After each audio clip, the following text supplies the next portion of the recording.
আসসালামু আলাইকুম। অবশেষে বাধ্য হয়ে উপদেষ্টা মাহফুজ আলম জামাত শিবিরের কাছে ক্ষমা চাইলেন।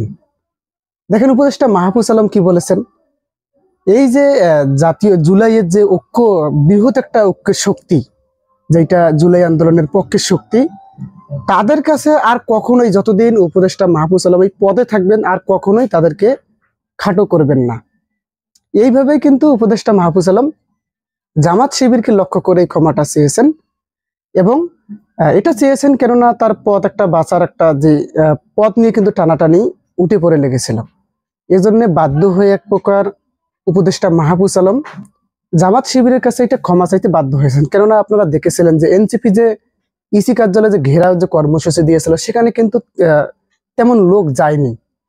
আসলে কিন্তু লোক কিন্তু দিয়েছিল জামাত শিবির। এনসিপি যত কর্মসূচি দিয়েছিল, সেখানে কিন্তু জামাত শিবির সমর্থন দিয়ে তারাই এখানে অংশগ্রহণ করেছিল।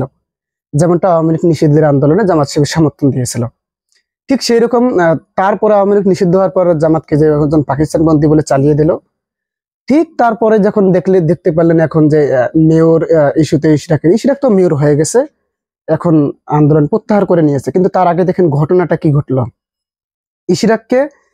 ইশরাকের যে সমর্থকরা আছে, এবং ইশরাক এটা কিন্তু বিএনপির একটা চাল। এরা কিন্তু কৌশলে আসিফ মাহমুদ সজীব ভুইয়া আর মাহফুজ আলমের পদত্যাগের জন্য যে জোরালো একটা আন্দোলন চালিয়ে যাওয়ার ঘোষণা দিয়েছিল, এতে করে যখন মাহফুজ আলম কোনো কুল কিনারা পাচ্ছিল না, তখন তো তাদের পক্ষে আসলে, হ্যাঁ যদিও খুব কমেই সাপোর্ট দিচ্ছিল, কিন্তু কিছুদিন আগে থেকে কিন্তু উপদেষ্টা মাহফুজ আলমের পদত্যাগের জন্য দাবি করে আসছিল জামাত শিবিরের লোকেরা। তো এখন যদি সেখানে বিএনপিও ঢুকে যায়, তাহলে কি রকম হয়ে যায়। তাহলে তো পদ নিয়ে একেবারে টানাটানি, আর কখনোই এই পদ পাবে না। তো এই এক প্রকার বাধ্য হয়ে ভবিষ্যতে যাতে পদ আর কোনোদিন চলে না যায়, এই ভয়ে কিন্তু বাধ্য হয়ে উপদেষ্টা মাহফুজ আলম জামাত শিবিরের কাছে ক্ষমা চেয়ে নিল। সে বলেছে সে পদে থাকা অবস্থার কখনোই এই যে বৃহৎ জুলাই অভ্যুত্থানের বড় শক্তি, এটা কিন্তু জামাত শিবিরই, এদের কাছে আর কখনোই কোনো অপরাধ করবে না, বা কোনো এদেরকে নিয়ে টানাটানি কুরুচিপূর্ণ মন্তব্য আর কখনোই করবে না, ক্ষমা চেয়ে নিল।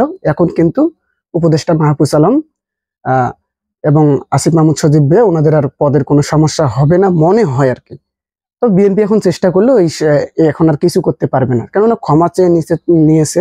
এখন যদি ভালো কোনো কর্মসূচির ডাক দেয়, যেমন এনসিপি স্থানীয় সরকার নির্বাচনের দাবিতে আন্দোলন করবে, তো এখানে জামাত শিবির আসলে এটা চাচ্ছে, এখন এখানে কিন্তু যোগ দেবে। এখন এনসিপির শক্তি সমর্থন কিন্তু আরো বহুগুণ বেড়ে গেল। তো আসলে এখন আপনারা এই বিষয়ে কি মন্তব্য করেন, অবশ্যই কমেন্ট করে জানাবেন। ধন্যবাদ। আসসালামু আলাইকুম।